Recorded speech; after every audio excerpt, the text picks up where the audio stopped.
Hello, hello. Everyone. Hi. Welcome to the Lions Den podcast.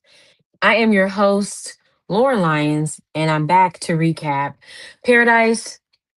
And we were supposed to be here on Wednesday, but we were running into technical difficulties. Um, we still are having technical difficulties. As you can see, I'm with my AirPods. So I hope you all can hear me as best as possible. For some reason, StreamYard is not allowing me to connect my mic. So I hope you guys can listen to this. I'll go in the back end and correct the audio just to make sure. Okay. I was going and testing it just to make sure we're not talking in mute.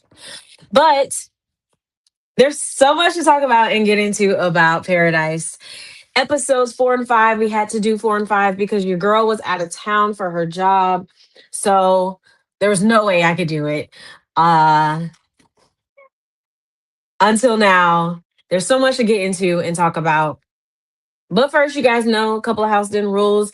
As you drink, feel free to grab your favorite drink, whether it's water, cocktail, however you seem fit. Because we're going to get into some things. We're going to discuss the show. We're going to go over theories and predictions as well. And of course, this is scripted TV, so we ain't gotta let you know. Like, of course, we're gonna talk trash if we feel like we need to talk trash, and have our wonderful shades if we're feeling shady. But that's all my announcements. Make sure, guys, to like, comment, and subscribe as well. And we're at 100 videos. We've done 100 videos. That is amazing accomplishment. Um, so hopefully keep going. We can keep growing this little community that we have. So yeah, let's get right into talking about Paradise, season 2, episode 4, then 5. Now, how we gonna spend a whole episode? No, it's a whole episode 2 on a character that just dies. That's so Game of Thrones coded. It's not even funny. I was like, not Annie gone. What? Annie is gone. She knew she had I forgot what it was called. Clamp Preeclampsia. Was she preeclampsia? Had preeclampsia? I mean, I could be wrong, but I feel like it was something like that. And she knew she was could potentially die, especially because there was not actual medical teams there, hospitals.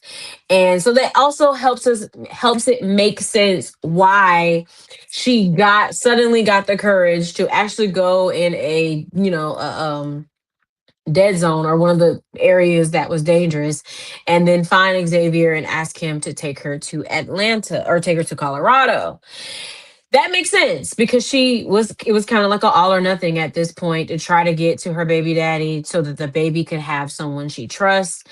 It was like, oh, okay, because it was like kind of out the blue, like, oh, now you want to be brave. Now we understand why. But essentially, Xavier has recovered. It has been 2 weeks, and they start to build a relationship and a connection. And here in this episode, you really are getting a lot from Xavier trying to teach Annie about trust and really help her work through her abandonment issues, but also mistrust of people, to where we get to the end of the episode that she has to leave something so precious like her baby to strangers and have faith that he's gonna follow through. So it was a full circle moment in that regard. It's just that she didn't really get to see it happen on her end, but he really just wanted to have impact and just really share um how he can how we got to see the humanity in people. We got to see the trust, and we can't allow that to hold us back. But even just simple dialogues of preparing her for the baby, and seeing him reminisce as a parent as well, to get to show a different side of Xavier, I thought was absolutely beautiful, especially from a perspective of a black male. Phenomenal job with the writing, quite frankly. Phenomenal job. Um, but they are traveling on horse.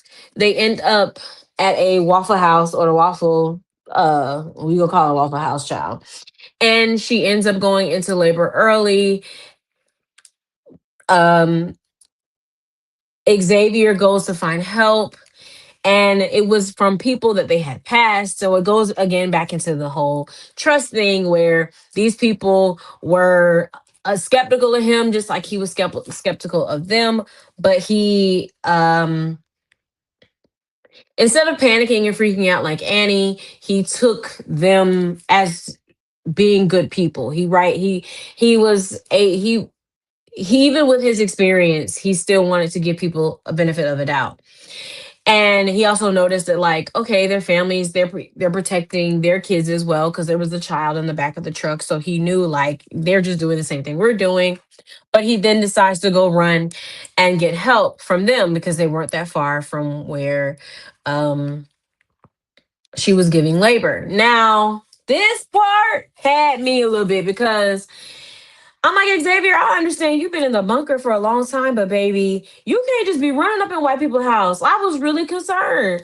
I was like, you realize that they shoot, man, they shoot, right? I was so concerned, so very concerned, because yeah, like, you've been away too long, because America is still American. And as this show is really showing us, white people are still white peopling. But he goes into the house, he's met with the son, he punches the son, then the dad comes, and he's actually understanding, because I was like, oh my god, where is this going? Black man, don't ever do that again. But nonetheless, they come through, and they help. They're here to help and support Annie. While we're having this happen, we're getting a similar experience, but in the bunker, a flashback of when there was the first baby born in the bunker. And the president really wanted to make it a big deal, to give people hope, to center people in that, like, this is your new life for right now, and we should celebrate it, to be human, to humanize this moment. And, Sinatra was really trying to fight against it, because she had her own trauma with her losing her son. But President Cal really thought that it was important. And I wanted to point out, like, the biggest difference, I think, between his gesture and then the, well, president that we just had. I think the biggest difference between those two gestures were that one was rooted in humanity and the other was like being pandering, right? Like, I mean, I guess essentially, for the most part, both are essentially pandering, right? But I think with, okay, we want to change the weather to make it feel like it's real, versus celebrating life and helping people transition to this being a new normal, is, I think, the biggest difference, right? Like, a child here, a mom having giving birth, celebrating life, right? In an more authentic way, I think, compared to just changing the seasons. Like, people know they're in a bunker. That's missing the point. How do you help people cope? How do you help people be okay with where we are? And I think that was the difference between the two, with finding a way to make people feel okay. And so we're watching the situation, we're watching this woman give birth, and she wanted to name the baby, or he wanted to name baby cat, was a cow or Hope. And she was like, I'm not naming my baby Hope. But we went through the motions of her, it ended up having complications. And so I really, again, I thought that she was going to maybe be the one to lose her baby, but Annie was going to be the one to keep the baby. Because again, so far the show has shown a theme of kind of the have nots, but centering people on earth to not be the villainized and the people in the bunker to be more villainized. So not to say that she deserved it or anything, but I'm saying I expected there to be negative news in the bunker and then on Earth in a place that seems impossible but is more community forward and based. I just fully expected that she was going to be okay, especially because we had spent so much time with Annie. So when it didn't, and it was like a switch, bait and switch bow, like but reverse, Uno reverse. I don't know, like what I don't know what I'm saying, but like when it wasn't, and it was like, oh, okay, she did say the little things will take you out, and that was exactly what happened. Wow, Annie gone. Annie is gone just like that. So, and the lady in the bunker did, but but then again, it also did show that like the privilege because the lady had a team of doctors. She was in the hospital. She had the resources. You abandon these people on Earth, and the little things kill them that shouldn't. So it's a sad reality. It's where it's unfair to them. And I think, yeah, the show's doing a really good job of showing the how much the have no humanity or morality. But in this whole situation, she gives Xavier his holy charge because they have a conversation about, holy charge and him really trying to find Terry, which that was another thing. Um, yeah, she really did want him to go to Colorado first. And I'm not gonna lie. I'm happy that he still was like, I'll help you, but I'm going to Atlanta. Because no. Don't let these people change. And what I really mean by that is don't let these white people change what you got going on and what your mission is and what you're trying to do. You're trying to find your wife, and that's what you're gonna do. Like, I didn't I get it. Like, yeah, respect to the Annie's baby, respect to Annie, whatever. But no, like, baby, he not gonna stop what he got going on for you. And then it's like at the end of the day, like he could have left. He really could have been like, all right, I'm gonna go. Cause what was she gonna do? Like it's just showed that he's a good person, but it was also just like he really didn't have to high key.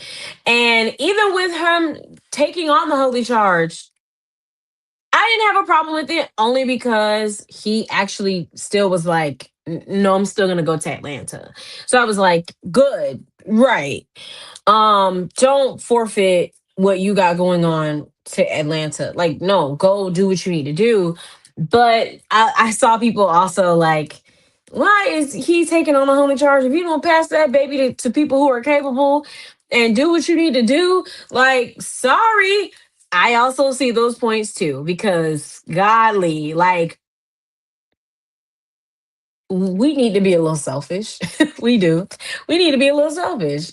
So I ain't really mad about that. We do. So hey, but no, but instead he takes the baby and he goes to Atlanta, which I'm perfectly fine with. Like, okay, he has a conversation before he leaves though with one of the ladies that was there at the farm, and has a pretty good conversation with her. I'm not gonna hold you. Uh, I don't really remember the conversation. Oh, let me see. Do do do. Oh well, I forgot the conversation that he had with the older lady that he had, but okay. I think I'm remembering. So there's a point that I did find interesting about the fact that the world that she wanted to leave behind for her grandkids, and I think her saying that is so real and so relevant to today because I think that that should be a motivation to try to make the world better, right? And I think now with current political climate, there's a lot of grandpas and grandmas and mimis and papas who are not thinking about the world that they're leaving behind for their kids. Because if you did, there would be things that you would not be okay with. You would not be okay with the lack of humanity that's currently going on right now. And I think the show does a good job mirroring those same similar realities. And it was a real moment for her to be like, I don't know what world I'm leaving him to. In her case, because we're in the middle of a apocalypse, like we don't know what's going to happen. So I don't know what world I'm leaving my grandson into, and I have to be okay with it. And I thought that that was a very powerful moment for him to connect to someone. Also, she did not look like a grandma. I was like, oh wow, okay, girl, you go, girl.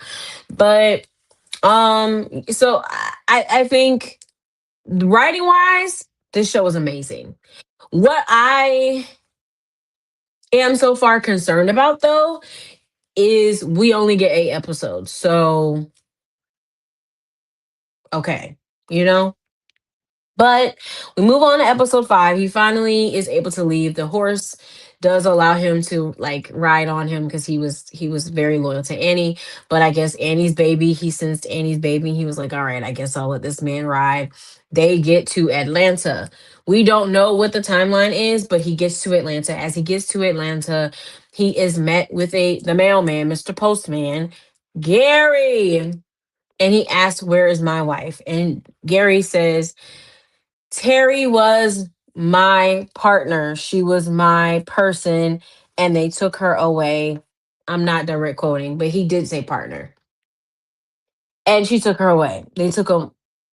So then that's where we fall off. Episode 4. We get to episode 5, where we open it with flashback of who Gary is. Right? How do we get to because Terry, we I guess it goes back to how did Terry meet this man, because it had been some time, 3 years, five, I think 3 to 5 years or something like that. I think it was 3 years. And we see that the start of Terry and who he is and how did he meet I mean Gary, and how did they meet Terry. But before I go there, I forgot to mention there was something interesting that Sinatra said in episode 4 that I will circle back at the end of episode 5 with, but in my theory section. But she did say she did go, ended up when the woman in the bunker had her baby, she did go and visit her. And the lady was like, would you watch my baby while I nap? And I was like, girl, you are too trusting. Like, this is the bunker is not the place to be trusting for real. And like, you don't know about this lady, but I'm like, surely because Sinatra's a mother, maybe. But she holds the baby and she tells the baby, like, pretty much like I'm gonna do my best to make sure that you see real stars and the real sky again.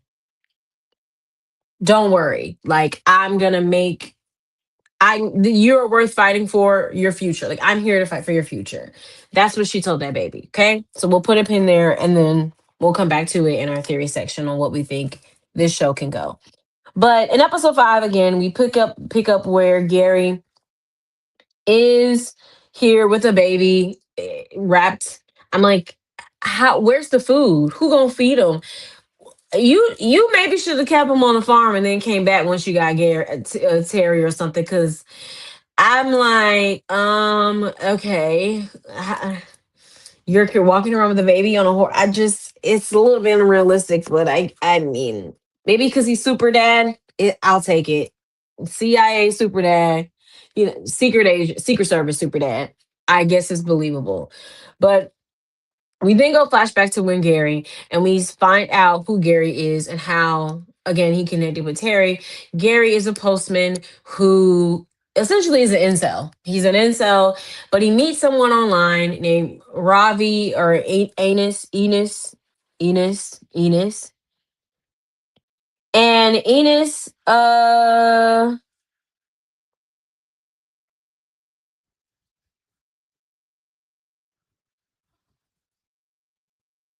Yeah, Enos says introduces Gary to the manifesto that the which I don't know, people may have not caught, but the manifesto that the construction worker, the librarian, ends up being the librarian, he released on a radio talking about what the plans were, what the government was working on.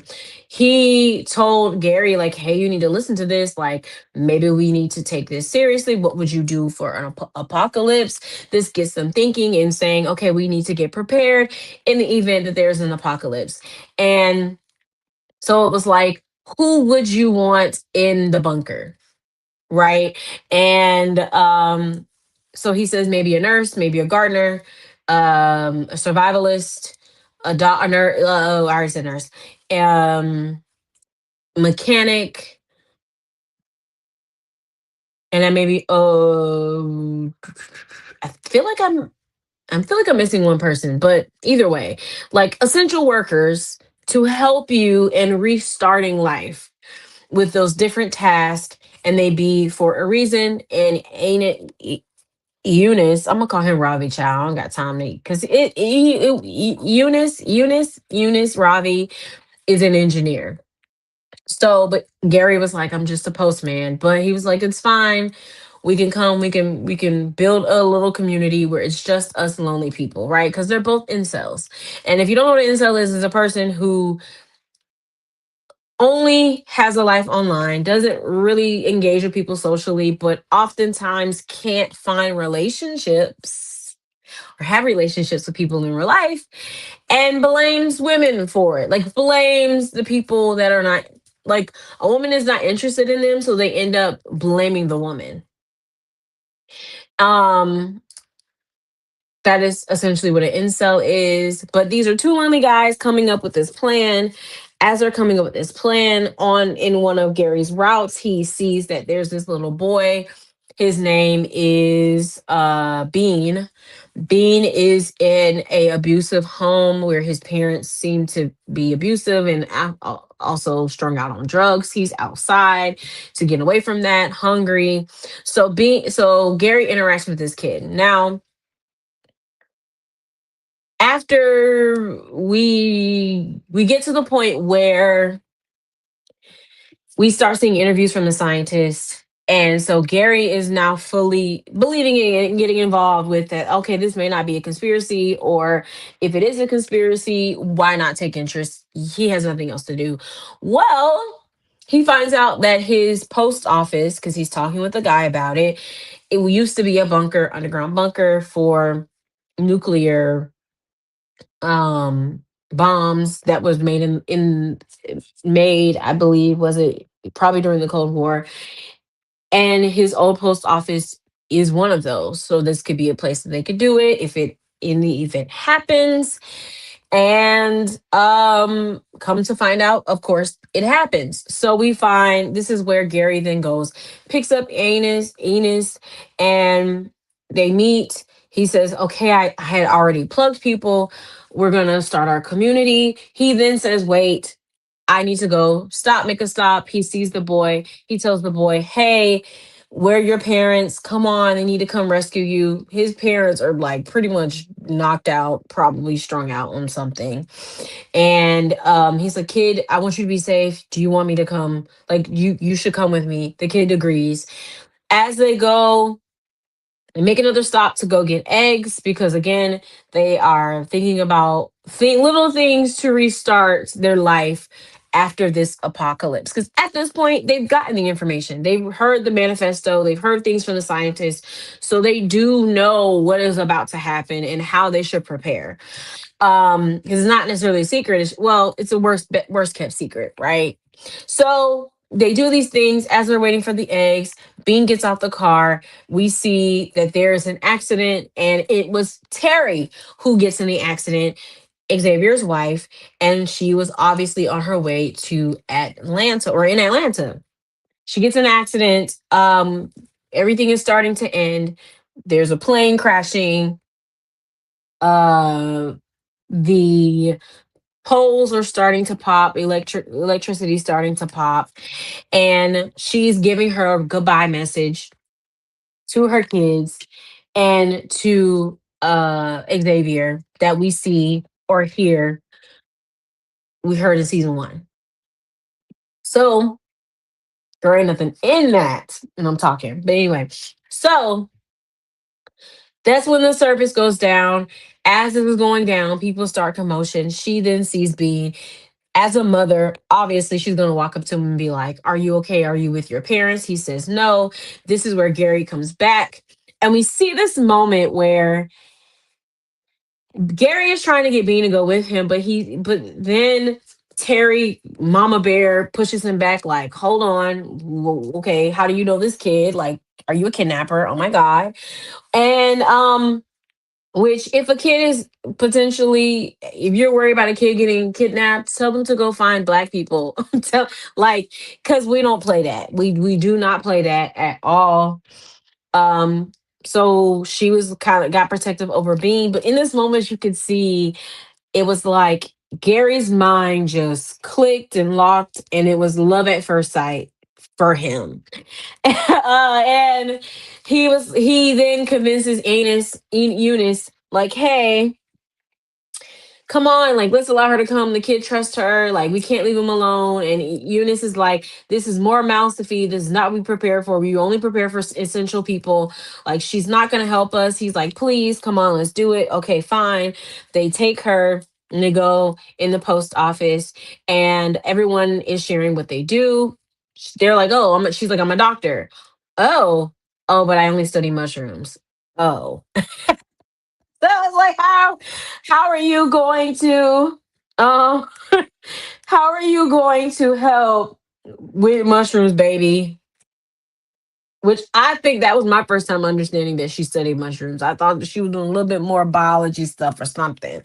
But I was like, oh, okay. But either way, you can't go wrong with a black woman. You really can't. And that's what came up even under the bunker. Like, she had utilized still her skills to help with creating certain technology or certain resources that they needed. She ended up doing it because even with mushrooms, right? I mean, if Dr. Carver can use peanut butter, I think mushrooms can work, you know? So I was like, y'all in good hands either way. It's fine, whatever. So she ends up, they go through the bunker. We see them as time passes that they're under the bunker, but then they finally come out. They explore. Terry is at first really grieving because she doesn't know what happened to her family.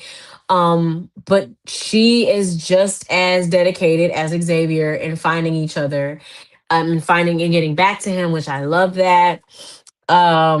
Seeing just two black people just fighting for each other, right? And being relentless. I love it down. So she decides, or she's gifted, or she decides, like, okay, I'm upset, I'm hurt, and I can't stop, but I still have to keep going because I have Bean. So she becomes pretty much becomes a surrogate mother to Bean in raising him, but also how do I then create a environment where we accept that this will be our reality. You know, I can still have faith, but I also got to be realistic, and I also got to make a new life with this kid and make the best out of it. And quite frankly, I think without knowing Bean's background, I think just someone caring for him was enough, truly.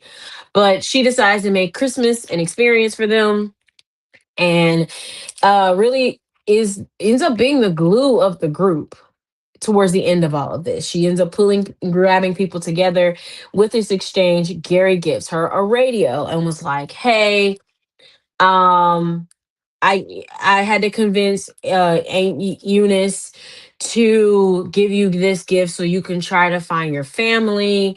He was upset about it, but I think, like, I know that you're really dedicated for finding your family. Okay, she's happy. She's like, thank you so much, gratitude. This man goes in and leans for a kiss.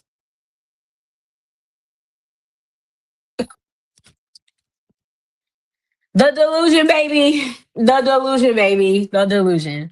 I was like, sir, just because somebody nice don't mean they want you. Chill. So she had to be like, because first of all, if she's looking for her family, looking for her husband, what makes you think she wants to kiss you, like make out with you, be with you.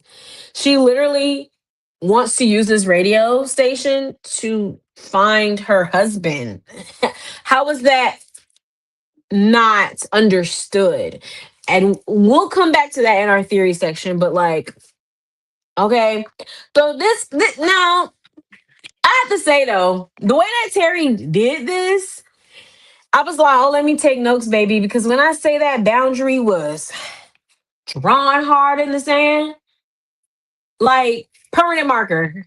He had no chance because she said, it's no way, I cannot do this. I'm looking for my family. And so he said, okay, friends. She said, partners. I said, ooh, my God, not a partner. Like, I'm not going to even give you. No, because when you really think about it, like, I'm not your friend, I'm your partner, which means that this is a business arrangement. No feelings involved. Ain't gonna happen. You are a partner. It's not even a work husband. A partner. An associate. I say, ooh, okay, Terry, my goodness. So yeah, like I was like, that's how you draw the line in the sand, let him know. And she let him know.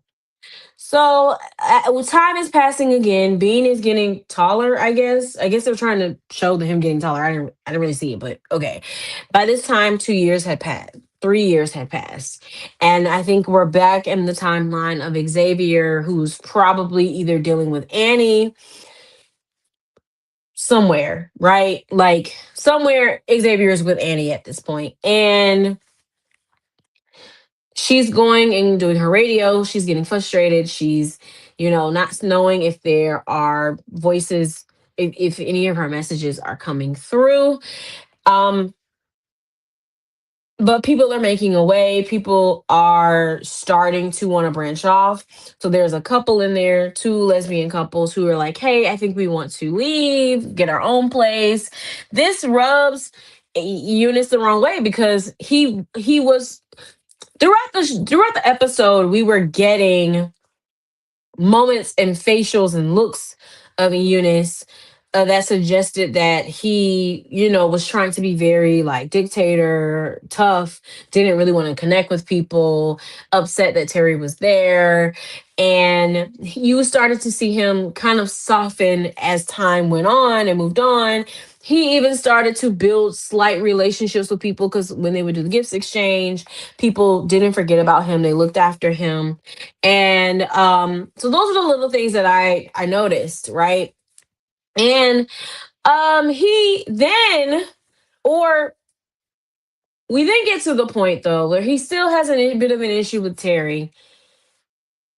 And we find out that he's the person that destroys her radio because he was threatened that people would know their location and you didn't know what people were doing on Earth. It wasn't going to be, a war zone or what, that he destroyed it. Now, my antennas went up because it was like, why did you randomly just choose today out of all days to destroy it when she had been doing it for the last year or so? It was like, huh? What was the escalation, right? But she very quickly, was like, all right, I got to figure out a way. I still got to get to Colorado, get to where I need to go. So she then uses mushroom, that's what it was, to create gas and put fuel in the gas to try to leave. She gets it working. She gets it working. And so she's like, all right, I just got to continue to do this for a while and I'll be able to go and drive myself to Colorado and try to get there to get find Xavier at this point. This is where we then start to see Gary be like, oh, you're going to try to leave too? Eunice was also like, you're going to try to leave too because the couple had just left. And again, these are two lonely men who were yearning for a sense of community or yearning to not be alone more so.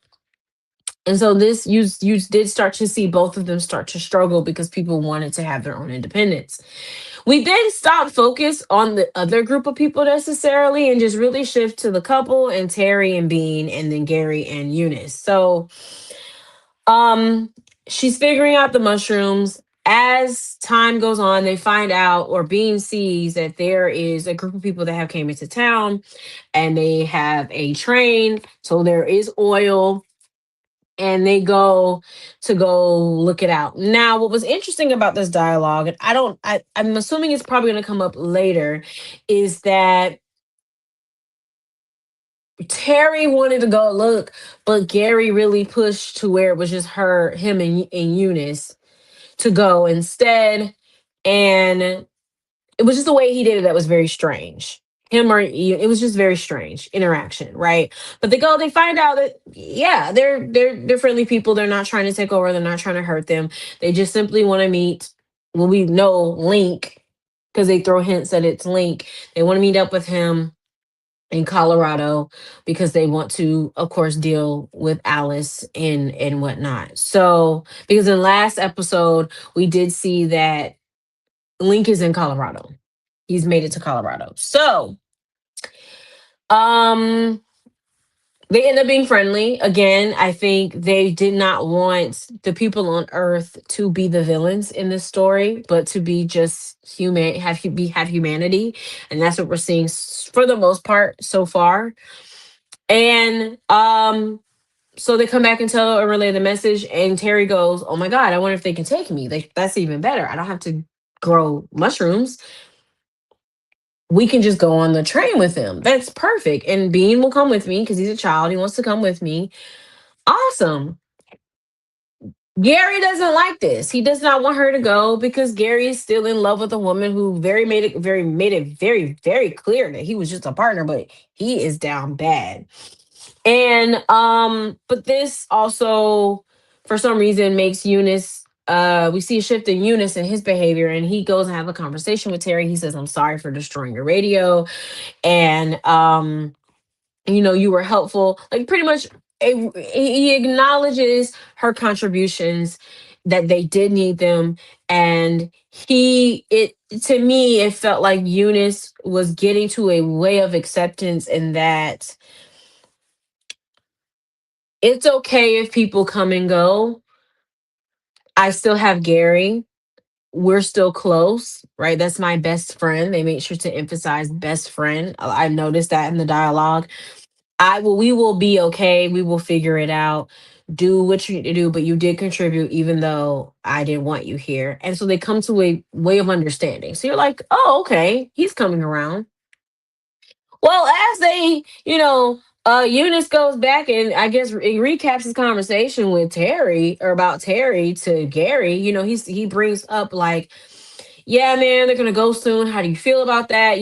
She's gonna go because she's determined to find her family, and she's never gonna let that go. And I know that's gonna hurt you, but you got me. We're gonna do this together. Don't worry about her. It's gonna hurt, but like we'll be okay. Pretty much trying to reinforce him that, like, hey, remember when we said that we would be us two lonely dudes? We just need to stick together. Um, because you're my best friend. Bam, gunshot go off.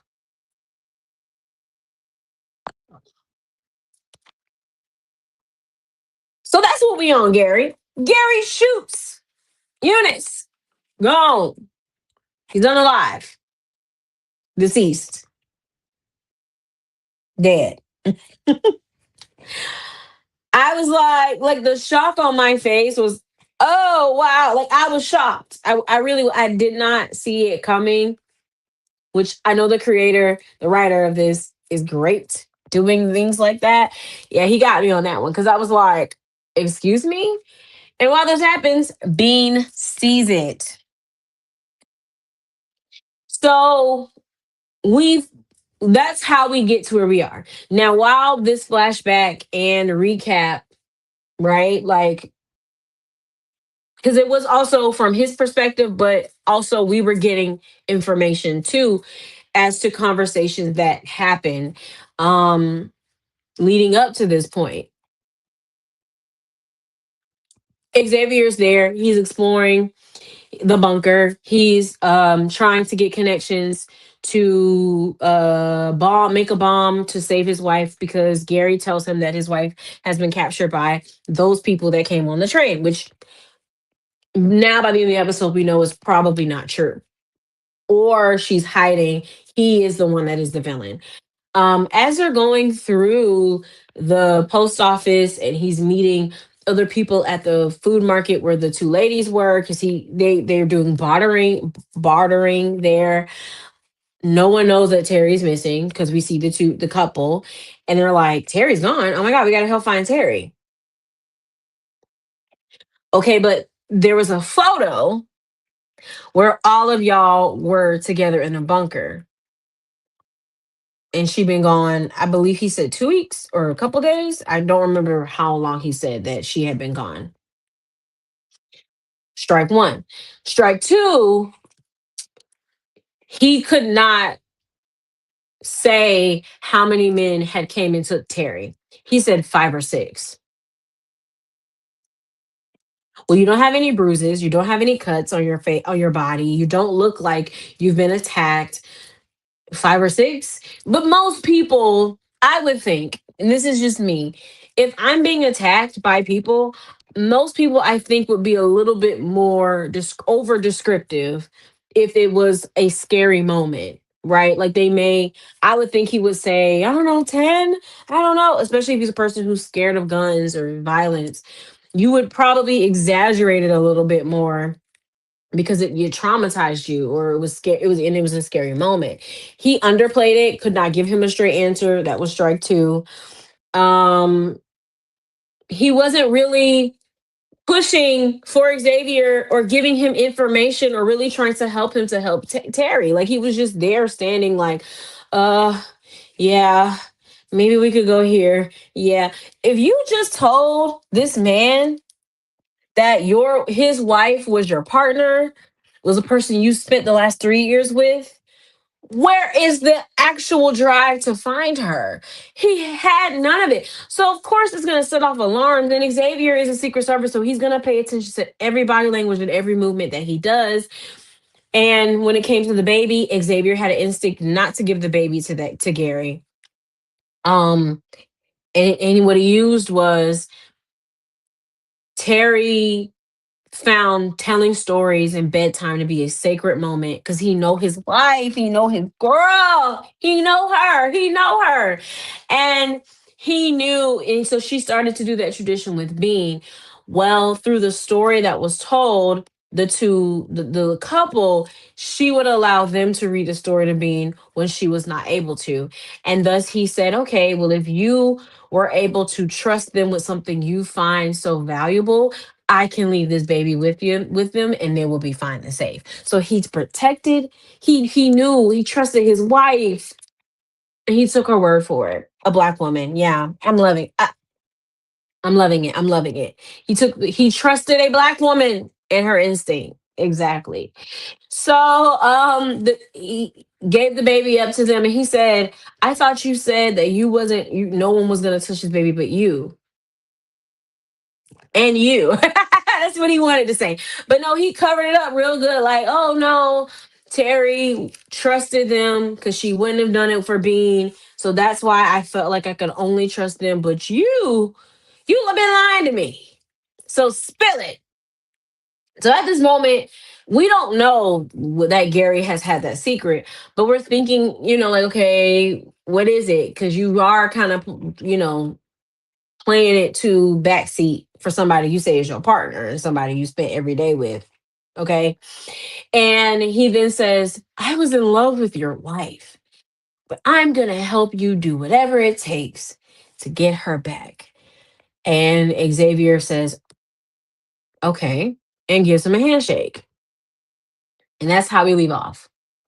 So, predictions.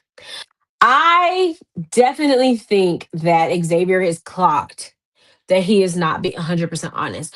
A lot of one for the things that I named, because yeah, like you just are too passive when you say that this person is important to you, and you're saying you're in love with her and you just let it happen. Like You didn't tell anybody else that it happened, try to get support. If I can go and barter and get tools and resources, then surely somebody can give me support and help in getting Terry back. When Terry's name was mentioned in the room, everybody was like, oh, Terry, oh yeah, everybody. So have you been sitting there and not gotten help when you saying they took her? Secondly, if you've been attacked, you don't look like it. I mean, at least give yourself some scrapes. Because I just don't understand how they can come and take her and they leave you untouched. That doesn't make sense. You never said why they took her, who took her. You just said they took her. The only thing that has me worried that he might somewhat believe him, but not, but have hesitancy is because he's still trying to build this bomb. And it's like, Xavier, you don't need to build a bomb.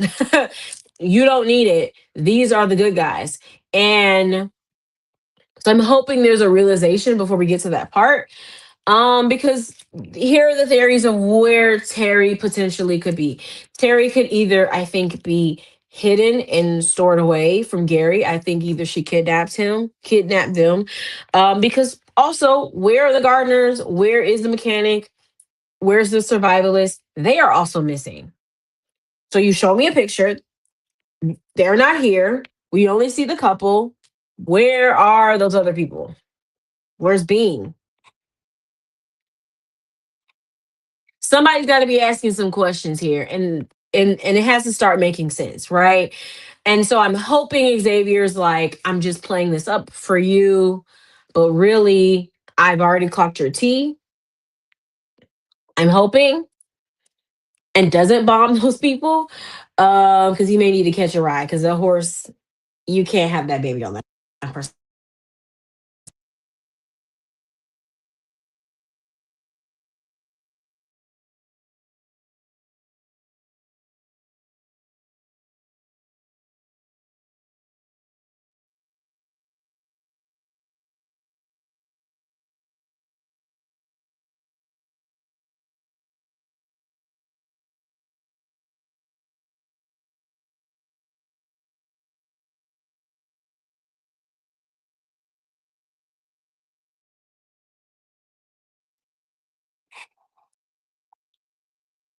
Sorry, guys. Got a call interrupted. Let's see. We can mute. Okay. Got a call that interrupted us, but we're back. So back to what I was saying. Uh so yeah, you're probably gonna need them as a ride because you don't need to have that baby on that horse no more going to Colorado. Two, she also might be hiding away there because she was planning on getting a ride. Or her and Bean have left and maybe are on that UPS truck that she was starting and they're maybe trying to figure a way to get back to Colorado. We don't know. There's a lot of theories because remember Bean did see it. So did Bean go until Terry and Terry left before Gary could come back? Or did he tell she confront and then he go and kidnap them and hide them away? But he kept saying they took her away from me. Um so we clearly know that Gary does want Xavier to blow up the camp because he just wants to punish them for trying to take away Terry, but also get Xavier killed because there are armed men there, more armed men there. And he doesn't know that. I don't think Terry really revealed like everything. I don't know if she revealed that he's a Secret Service person and good luck. But he wants Xavier to get killed. So whatever he wants to do with Terry or keep Terry, whatever it is, he can do. Um, so we know that's his why. Now, do I think let's talk about how they told the story, the storytelling of it all. It is very possible that we are being told versions of the story, but we're not fully being told what really happened because people are saying, "Oh, I think it was Gary who actually destroyed the radio, and Eunice just owned up to it." Well, there was reason for Eunice to destroy the radio. I think if Eunice, I'm pronouncing his name wrong. Sorry. Um, I think he was worried about Gary. He was concerned that his friend was going to get hurt because he knew how much he had cared for Terry. And at first, their dialogue, he was like, "Man, I know you're going to be upset. Like, she means a lot to you." That's the whole reason why he allowed Terry to stay. So it would make sense if he's protecting his friend to go ahead and destroy that radio because he sees how much it's hurting Gary that she wants to leave. That is a valid point, valid reason, and I could see that. I agree.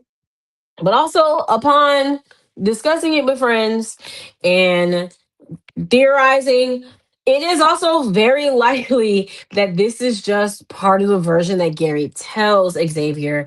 But then, as the audience, we are also getting what really happened. And with showing, like, but he killed Eunice, so this may not all be the truth.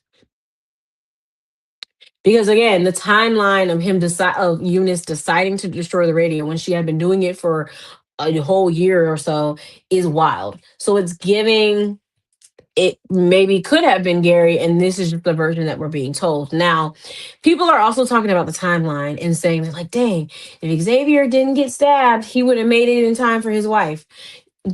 I think, based on how at least seems to me, I think y'all are forgetting the trip from meeting Annie to traveling to then heading to Colorado has to be longer than 2 weeks. Like the 2 weeks did I don't think the 2 weeks started from his injury. The 2 weeks could have started from Annie dying, right? Um, because we don't know how long it took him to get from where he was to Atlanta. We don't know. And he was on a horse. So like I think we have to just wait till they put the pieces together to really see where where things were happening at the same time. It definitely was after Link leaving Annie and him making it to Colorado, being at that camp. It was definitely after time with that because she was 6 months pregnant. So that 2 week window probably happened on his way coming to Atlanta or Annie passing away. Okay. Um, what was my other theory that I wanted to address? Okay, so when it comes back to what Sinatra said about the baby and wanting to see stars, there is a very strong theory that this is about to go into a time travel. I don't know how I feel about that because time travel can get really like muggy. We don't like it with Marvel. Eh, how are you going to do this to where it makes sense? Although the writers so far are showing us that they're capable, most time travel things are not favorable or liked because it gets too convoluted. And but I kind of am starting to agree with some of these theories because with her saying that and her seeing the sun, either something with Alice is and Link, there's something around that is either, and we saw the flashback that Xavier has, and he tells Annie, I've had these dreams. So we find out, like we see that, okay, Xavier is not, these are not flashbacks for the audience. No, Xavier is actually seeing um visions of Link. So we are going a little bit sci-fi here because he acknowledges it and he tells Annie. And he's like, I've never met him before. I don't never met this person before because I think she sees the picture of him, but I keep seeing him in my dreams. So now it's like, okay, this may actually be going into a time travel predestination direction. And there's something that has to do with Alice, which may be a machine, time machine, or something that I think would give them a second chance or stop them from ever getting to this point. I don't I don't know, but that's what it's looking like. That's what it's feeling like. Um, Link has something to do with it. The writers are good, so I trust that we will get there. But I'm a little worried. I'm not gonna lie. I'm a little worried. I definitely is. I definitely am. So yeah, I really hope that the next episode we're not going back to the bunker or going back to Link. I want them to find Terry. I hope that this show does not drag it out even more. Like, please, can they get some rest? Can they make it? Because I'm tired. Like, please let him get to Terry. For the love of God, you dragged it on enough. But that's my other critique that I had mentioned earlier is there are so many loose ends that need to be tightened, and we only have 8 episodes. We are on 4 and 5. You only have 8 episodes, man. How are you going to do this? I hate the new 8 episode format. We need 12 to 15. Please bring that back. I cannot stand this 8 episode format because then something is going to be rushed. Something is. Um, or not completed, and they plan to end it next season. About to get me.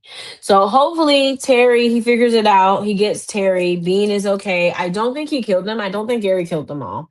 Because he was susceptible to violence when it came to his video games. We did see that. But he's still, when it comes to guns for real, he's still awkward and but just snapped. Because that was another point that people were saying was like, did Bean from the beginning already have some hesitations when it came to Gary? I would push back a little bit and say not really. Like, because one, I went back and watched it twice because I really wanted to see the dynamics and see how did these characters develop into where they ended up going. How did Enos evolve to being okay and Gary not. And from what I was noticing was, I think when it came to Bean, I think Gary in a way saw himself because he described and saw himself as being very lonely. And he wanted to find a way to not be by himself. And one, a kid can have unconditional love, right? Like that can have that, but also I think Gary saw himself in him. Like he was broken, he was a sad boy, and he was like, "Dang, you're lonely like me. I see myself. Come with me." Because the fact that the boy did come lets you know that like he wasn't that scared because he went with him. I think once he saw Terry and he saw the nurturing side of Terry, something that he had never experienced before. Because I mean, even Gary didn't really like, "Hey, you're gonna be okay. We got you." Was not really comforting. He was just like, "Come on, boy, if you want to live." Terry was the first, I think, to actually strongly defend and protect him, that I think he just gravitated towards that energy, motherly energy that he's never had. So I don't necessarily think that he was scared because he wouldn't have went with him in the first place. And he only got outside the car because he heard a noise and got curious. So I don't necessarily agree with that. I think and because he said they were partners, they themselves were working together to raise Bean. Because when you looked at the family picture on the wall, the portrait, the family tree, it was Terry, Gary, and Bean. So that was their clique.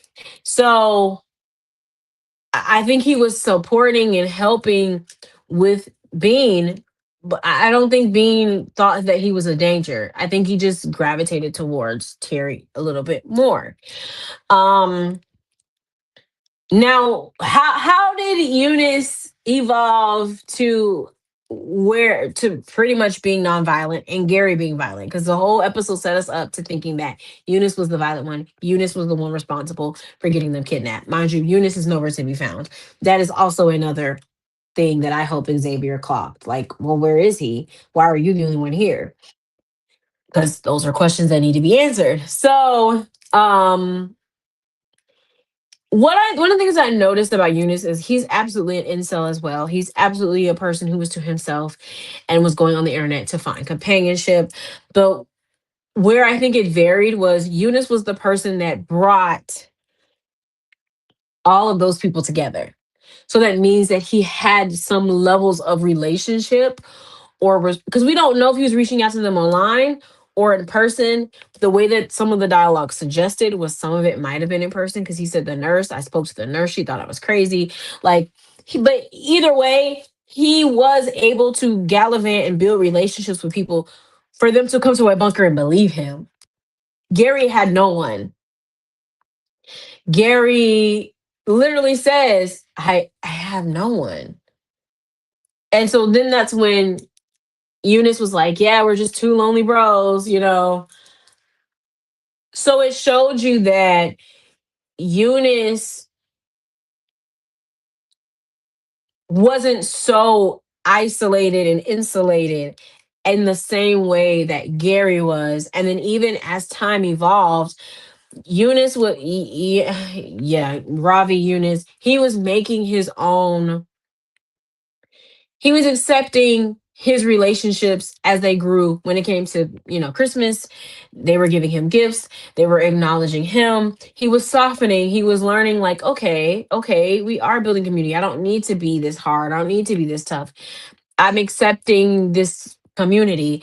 And even to the point where he, of course, he accepts that, hey, it'll just be us two like we wanted, but if people want to leave, it's okay, because people have, you know, we've served our purpose, we've been together.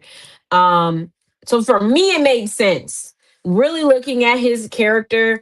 Oh, they really just did a good job of doing a bait and switch on us, because if you really look at the characteristics of him from the beginning, I mean, even down to letting Terry come, was he really that bad if he allowed Terry to join, right? um But if there was a reason for Eunice to get rid of Terry because he wanted Gary all for himself, because he was so lonely, right? For going with that story, or that way of the way that they want us to think, then I would push back and say, well, Gary was more engaged, was the person who really brought them all together, over Gary. So to me, it's like Gary has more of a motive, because he had really fell hard for Terry. He really wanted that her to choose him, and they have their family with Bean. That makes more sense, because Eunice did not have a tight attachment like that, right? Like, even in the shot, even in the flashbacks, a lot of times Eunice was not up under Gary. Eunice was with the other group and was getting gifts with them, hanging with them. So I think there were little ways that they told us that this was going to be a misdirect, right? But I think once I went back knowing what the ending was, I was like, and again, this could all be me, but over analyzing. But when I was looking, I was like, you know what? Yeah, I didn't notice those little things, those little, that makes sense, to where it feels like maybe Gary is lying. And so we'll find out when they go back and really tell us, share with us what really happened. But I don't think I'm too far off. That's just what I clocked. So, but yeah, I would love to hear y'all's thoughts on it. And what do you guys think this is going? How cool? What parts of the episode did you feel like were Gary lying, or the truth? Do you really think that Eunice was the one person that destroyed the radio? And where do you think this is going? I don't know, but I can't wait to get episode 6 next week. We'll be back on Wednesday live talking about the episode. Hopefully we get some more information on it. But phenomenal job. I think it has the best thing on TV so far, like in a while. Phenomenal, phenomenal show. Make sure you guys like, comment, and subscribe. Share this broadcast. We'll be over. You can also follow me over on podcast on TikTok. What am I saying? On TikTok, Instagram. I'm also over on there. We just wrapped up Real Housewives of Potomac. We will be back talking about Traders. We were going to cover it today, but because of our technical difficulties, we'll do that Monday night. come back, just do our last minute takeaways and thoughts on the season, what we would like and hope to see in the following season of Traders. And yeah, give me some more TV show suggestions that you think I should get into and watch. But that was the recap of episode 4 and 5. So thank you guys for watching, and I'll catch you guys next time. Bye.